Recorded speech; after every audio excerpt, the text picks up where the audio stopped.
This is another video about free energy generators. Many people were asking me whether they can also use the extension socket with no switch.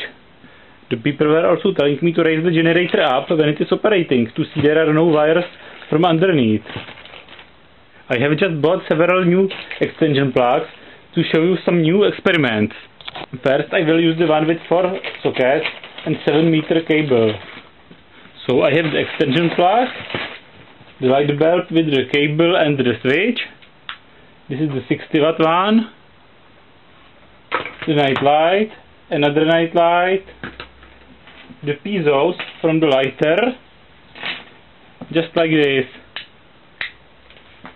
On this extension plug there is no switch with the red light signalizing the operation, so I will try to establish the circulation with the load connected.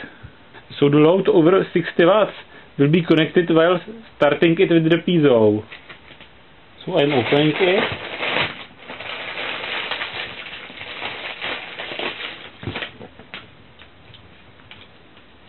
I am making the loop, connecting the loads,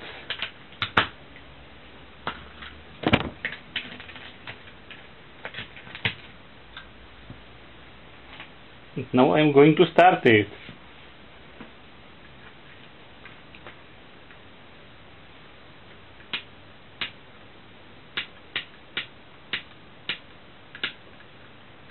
And it's operating. It seems to be a little bit harder to start when it is starting under the load, but it's still possible.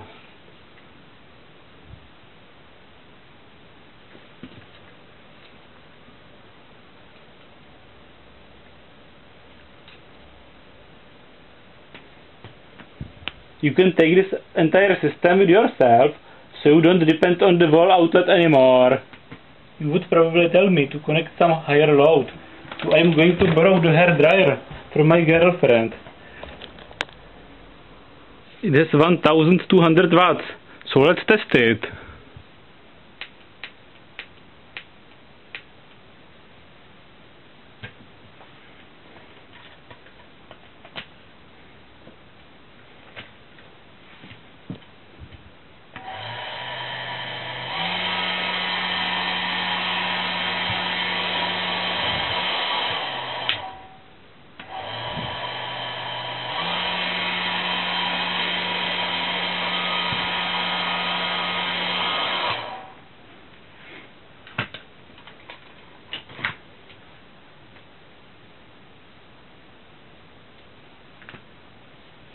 And finally the voltage measurement.